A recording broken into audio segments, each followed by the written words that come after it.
you. Thank you.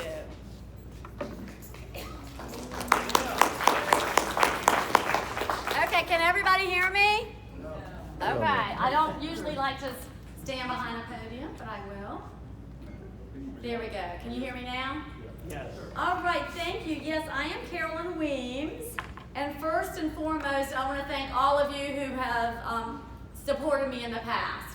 I really do appreciate it, and I want to thank you for being here tonight. It tells us that you are engaged in education, and to me, school board is the most important choice that you will have on this year's ballot in November, because we're talking about educating our future, educating our most precious resource, our children. So I really do appreciate you being here tonight. So Carolyn Weems, how have I been able to get reelected? I think the reason why I've been fortunate to serve this community for so many years is because I have always been student focused. My first campaign was Carolyn Cares About Kids.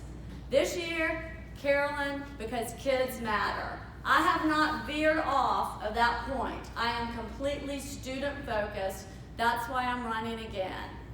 I want the best for our students, for mine who lived under my roof, and for your students, and for the community.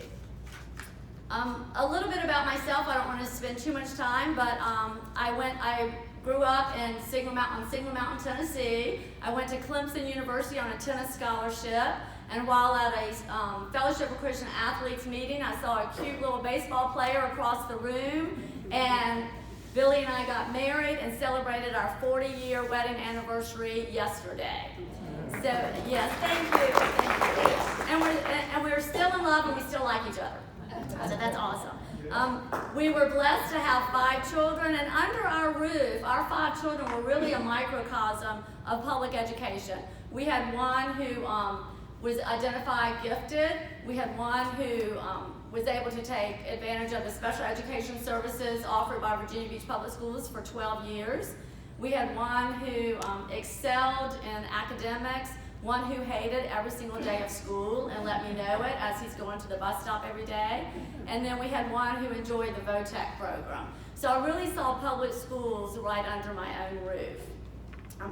I'm also a business owner. My husband and I print t-shirts.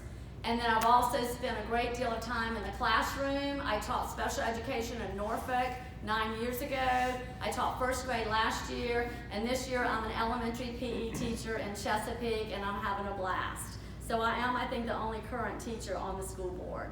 I'm also a community advocate. I work a lot with the opioid epidemic.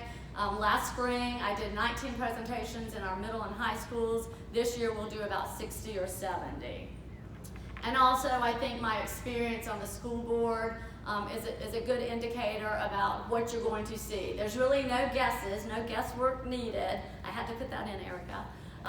Because you know what you're going to get with Carolyn. You're going to get someone who's completely here for the kids. Now, if I'm fortunate enough to win election this November, and that is my goal, I do want to win, I'm going to insist on academic excellence. Because frankly, I know what the school system looked like when we educated my 5 children. I'm seeing it when we're educating my grandchildren, and there is a difference. I believe we have lowered our standards at both the state level and at the local level. Now, we can pat ourselves on the back and say we've got 100% accreditation. Most schools divisions do. We have decreased our discipline problems on paper. We have better graduation rates, and these are all good things. Okay, but what's important is that our kids are reading on grade level, that a 9th grader is reading on 9th or higher grade level, and we're not seeing that.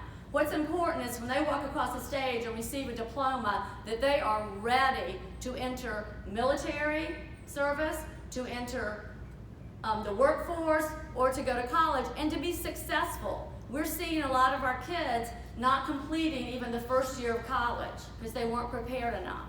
Okay, so this calls for academics, and it also calls for durable skills. That's what the workforce, that's what businesses say they need. They need kids to show up on time. They need kids to be able to take instruction. They need kids to be able to collaborate, have strong character, have a strong work ethic. So we've got to make sure we instill that in our students as well. And as I wasn't going to mention it, but valedictorian and salutatorian, I am 100% for restoring those. Amen. My goodness, we're in the business of education. We give the Coach of the Year awards. We give sports teams awards. We give drama kids awards. We give Teacher of the Year. Let's really support our highest academic achievers. That's what we're here for, Amen. academics. And I admire those kids who are excelling and who have that desire to be the highest one in their class. Now my kids, they didn't particularly have that desire, but that's okay. They excelled in other ways. So we don't need to take that away. So I support bringing that back. Also, as you've heard, I completely support increasing our VOTEC, career and technical education. Right now, my son, who went to Bayside, would go to Bayside and have to drive all the way to North Landy to attend a half-a-day program. By the time you get all your materials out, you're having to drive back to Bayside to play a sport. His was baseball. So we have got to up that. 64% of Virginia Beach residents do not have college degrees. We need to accept it and embrace it and make sure that our students are taught skills necessary to get very high-paying jobs. My son is driving a boom truck now, and at 31 years old is making over $100,000. So we need to make sure that we offer that. Also, our high schools are now on a hybrid schedule of a 4x4 and an AB schedule. I don't have time to go into that now, but please ask me afterwards. So that enables many kids to be able to finish all their coursework by December of their senior year. So second semester, we need to really work with our businesses to offer paid internships. It's a win-win for the community and a win-win for our students. I'll also continue to be the champion in special education. I taught special ed. I advocated for my son. It is a full-time job for a parent to be able to navigate the complexities of special education. We need to be more parent-friendly to our parents going through this complicated process. We also need to increase the transitional services we offer from elementary to middle and middle to high, and especially high school to college or the workforce. We also need to increase inclusion for these students. We don't need to see separated lunch tables with just children with special needs at a lunch table. We need to include them in all of our electives and in our extracurricular activities as well. One of my very personal reasons for running this time is because of our students who are struggling with substance use disorder. We are in the middle of the worst opioid pandemic that the world has ever seen. We lost 107,000 Americans last year because of drug overdoses. Most of them were because of opioids. Unfortunately, this is very personal to me. It should be personal to the community because we're losing Virginia Beach residents. We're losing our own high school students. 8 years ago, I had to bury a daughter because she lost her fight with addiction after being prescribed pain medication after a soccer accident in high school. So I know all too well that this is very, very much a real problem here in Virginia Beach.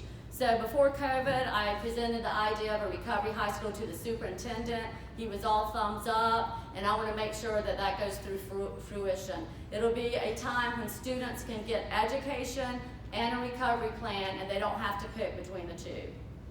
Also, I want to preserve land there on Jericho Road for our Pembroke and Aragona residents. That's a school building that we no longer will need in a few years, so it will be surplus material, and I do not want to see that go into a developer for apartments or townhouses. It needs to be a public park for our kids. They have been in COVID, locked up, not exercising, and this is a perfect place for them. Also, I met with Parks and Recs, and Lewis Jones and I were working on this before COVID, and it is an underserved area. Parks and Recs agree with it, that this area of almost 4,000 homes needs more outdoor play, so I want to make sure.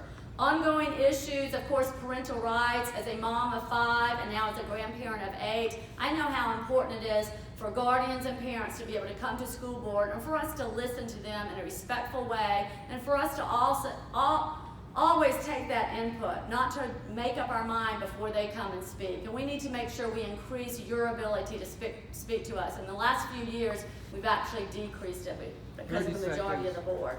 I also want to have resource officers in our elementary schools. We don't have that now. And also teacher retention. We need to make sure that we give them good pay. I was proud to vote for the 6% raise, and we need to make sure we support them, especially with disciplinary actions that they need support with their students so they can deliver education during class without being so disrupted.